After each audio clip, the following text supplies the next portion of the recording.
Hello, my loves. I realize that I'm starting this live a little bit earlier today. I know it's a minute or two before I normally start, but I know that my computer was having a hard time seeing the video last time, so I wanted to make sure that everyone could see me and hear me. So welcome to Mind Body Mondays, and my name is casandramacalan. I am a spiritual intuitive healer and body-mind transformation coach, and I help people with trauma, pain, and anxiety heal from long-standing limiting beliefs so that they can embody their healthiest life and their happiest self. So thank you for joining me today, and today's topic is going to be the answer to a question that one of the members of Free the Wisdom to Heal the Body has placed to me. And that question is, does our desire for material wealth and financial freedom impact our physical and emotional well-being? So the first thing that this question makes me think of is the difference between Western and Eastern culture and philosophy and Buddhism. In the West, we really admire and elevate the captains of industry. Those with the most money are the ones that have the most notoriety and are the names that everyone has heard of. They are the doers and the havers of our society. In the East, they admire and elevate the quiet sage, the monk on the mountaintop, the person who has seemingly mastered the art of beingness as opposed to doingness, and what the Buddhists call the Eightfold Path, or liberation from suffering. So I'm going to talk a little bit about Buddhism with you today in answer to the question.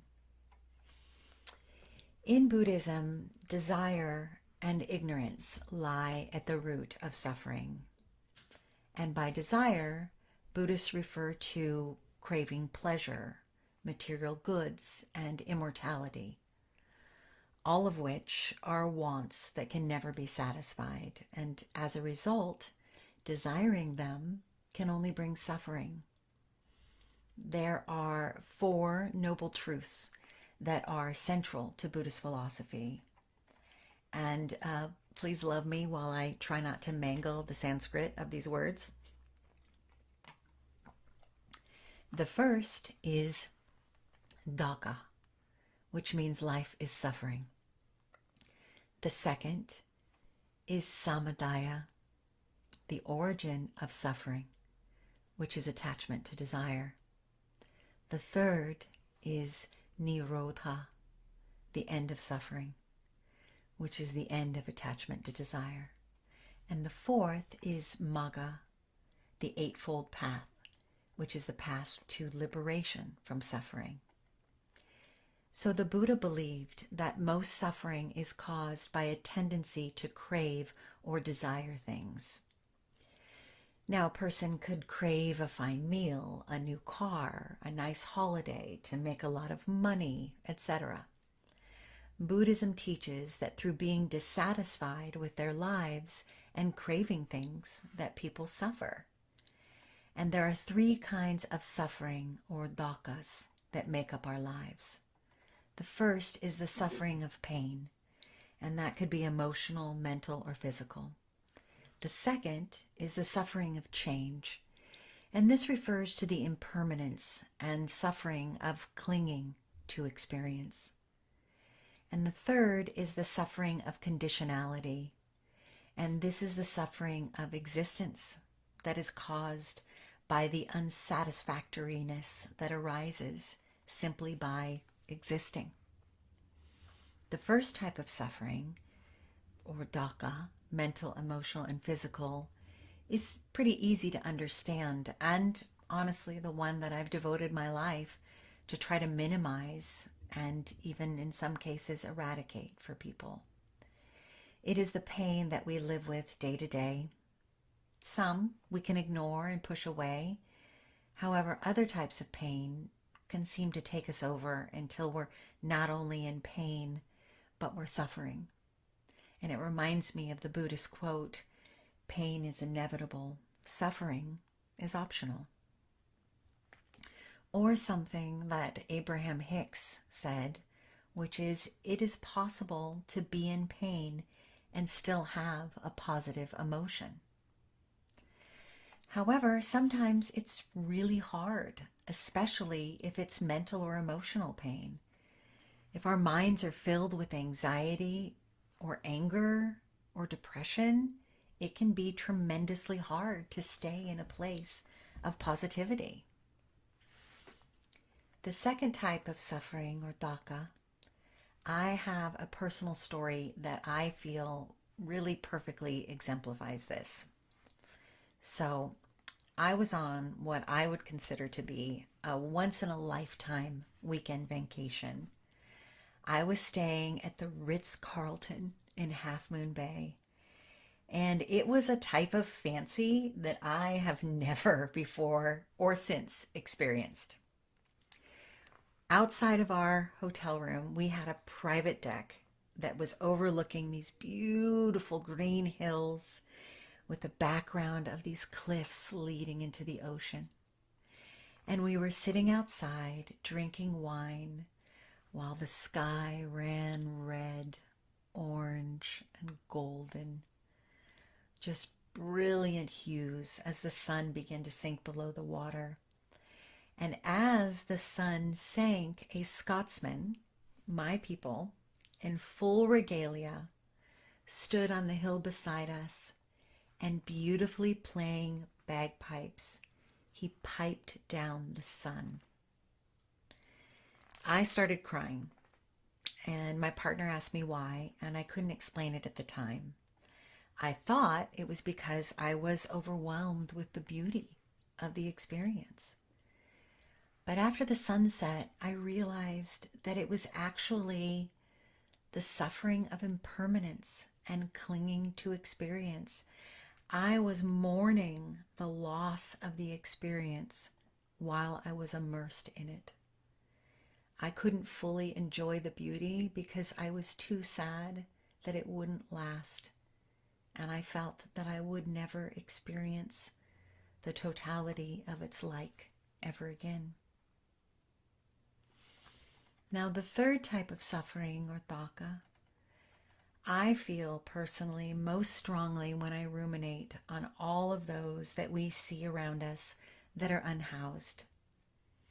How in order to have what in my mind are basic human necessities and rights, food, water, safety, and shelter, we all have to be in a system of production our entire lives.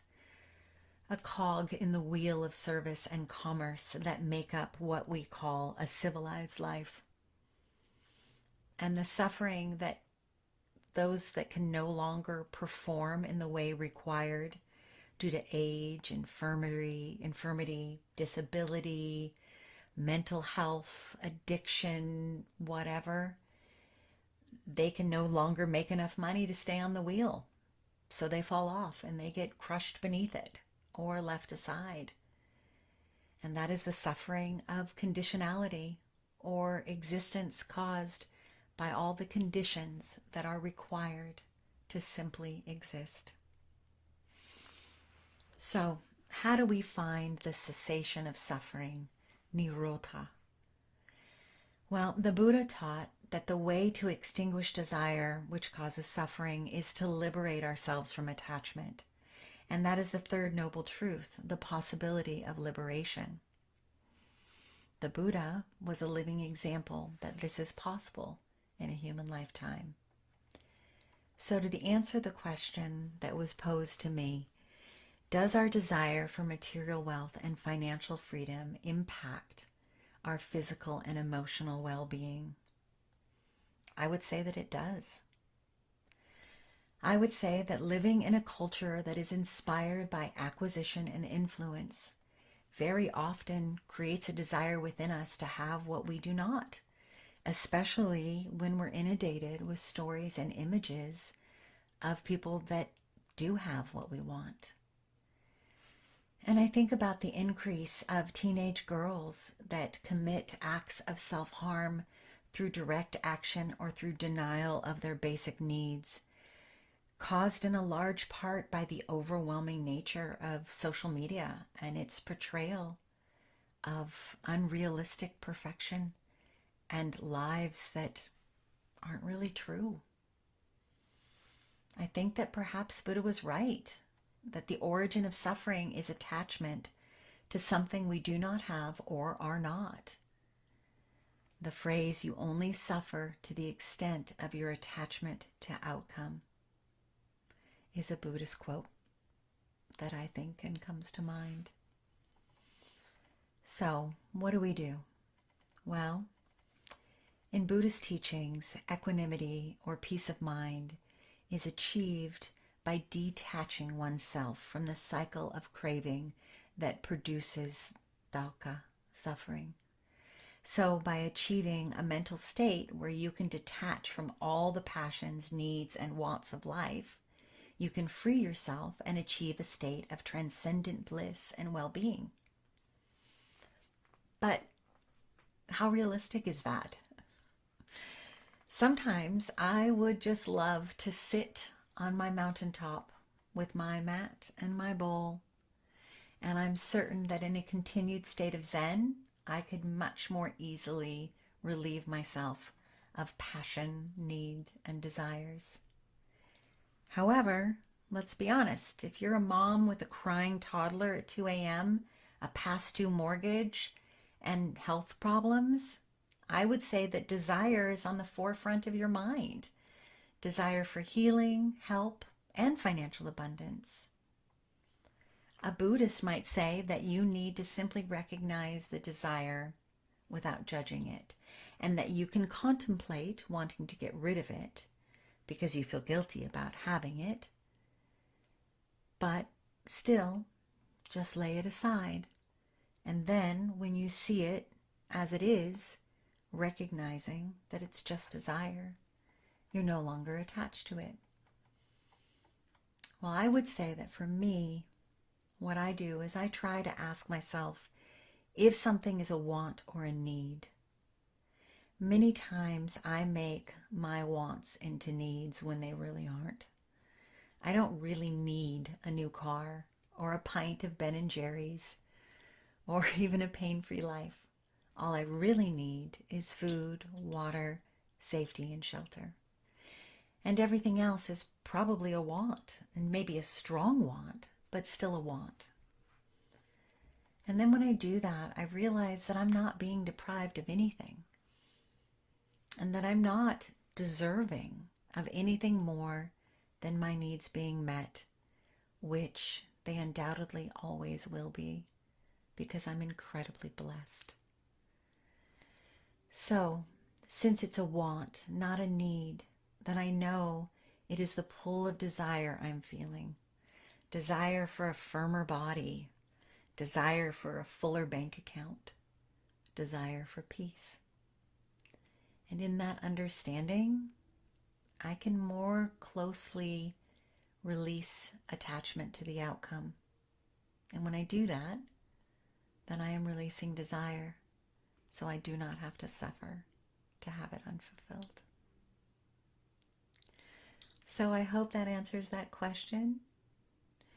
And I would love it if those of you who are watching either live or later post in the comments your own question, because I love to do these weekly, but I don't always know what you all would like to hear, or what's on the top of your mind, or what is really up for you that you need support with. So send me a comment or a private message and let me know what you'd like me to talk about.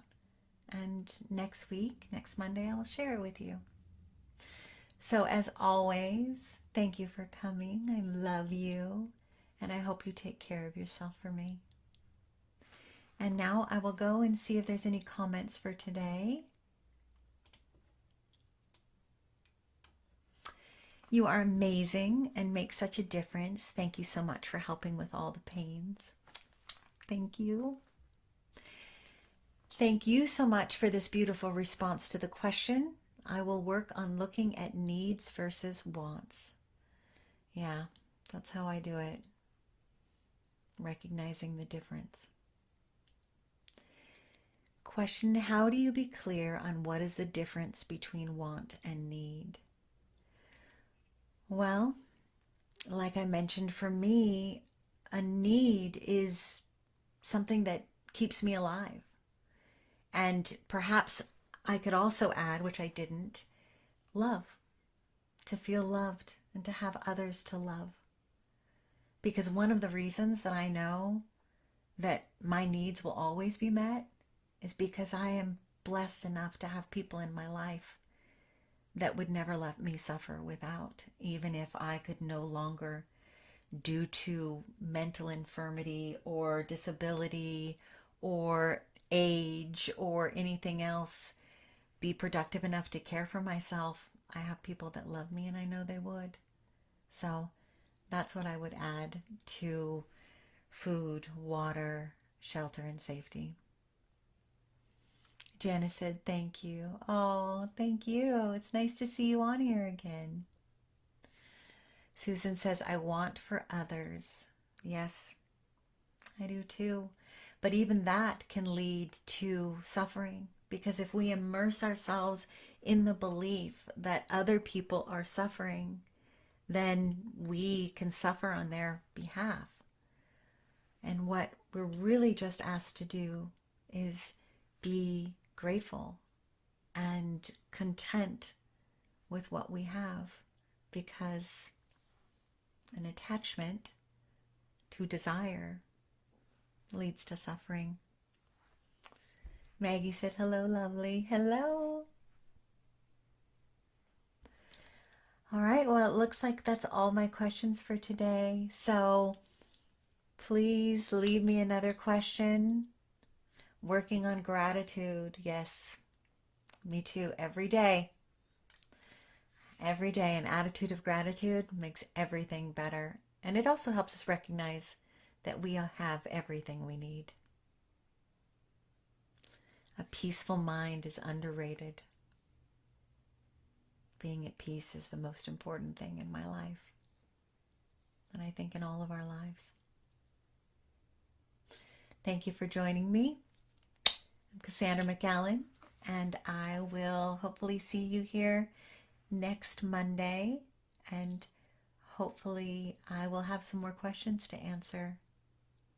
Take care.